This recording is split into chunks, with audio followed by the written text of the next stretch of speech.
কয়েকদিন ধরে এত গরম পড়েছে, আজকে ভাবলাম একটু বাজারে যাব। সকালে সমস্ত কাজ টাজ করে নিলাম, তো ভাবলাম বাজারে আর যাওয়া হলো না।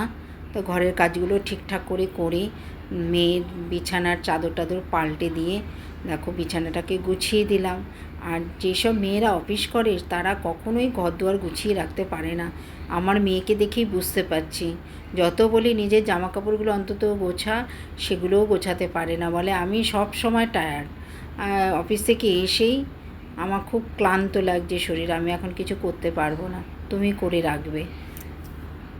তাই বসে পড়লাম সমস্ত জামা কাপড় গোছাতে। এবার ঘর দুয়ার সমস্ত পরিষ্কার করতে হবে, তো ঘরগুলো ঝাড় দিয়ে একটু মুছতে হবে, মুছে নেব।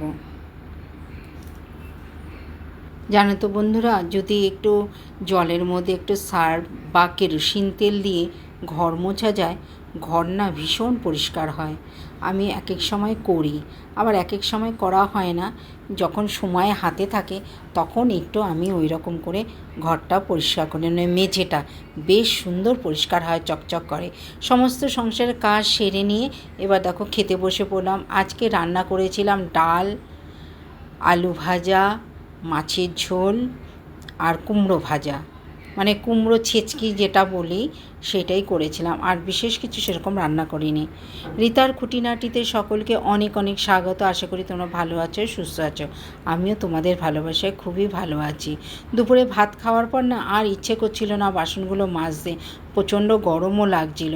কারণ আমার রান্নাঘরে না একদম হাওয়া টাওয়া ঢোকে না। বড় জানলা রয়েছে কিন্তু হাওয়া একদম আসে না, আর ফ্যান চালানোও যায় না।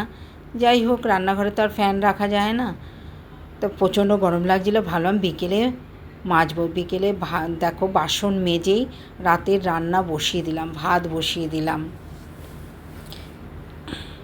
ভাত বসিয়ে একটুখানি সবজি কেটে নেব। মেয়েকে বললাম কি রান্না করব বিকেলে। বললো মা, আমার মেয়ে পনির খেতে ভীষণ ভালোবাসে, তাই পনির করে দিলাম। রাতের রান্নাটা করে তারপরে যাব বাজারে, কারণ আবার আগামী দিনের রান্নাও তো করতে হবে। সেরকম সবজি একটা খুব একটা নেই। আর একটু ভাবছি মেয়ে মাংস খেতে ভালোবাসে, আজকে তো রাতে পনির করে দেবো, কিন্তু কালকে আবার কি খাবে, তাই একটু রাতে মাংস নিয়ে আসবো। মেয়েকে একটু মাংস রান্না করে দিলে ভীষণ খুশি হয়। আর সেরকম রসিকষি না রান্না করলেও চলবে, শুধু মাংস হলেই তার খুব খুশি। মাংস আর ভাত খাবে, আর অন্য কিছু সবজি টবজি খুব একটা, মানে মাংস হলে আর কিছু খেতে চায় না।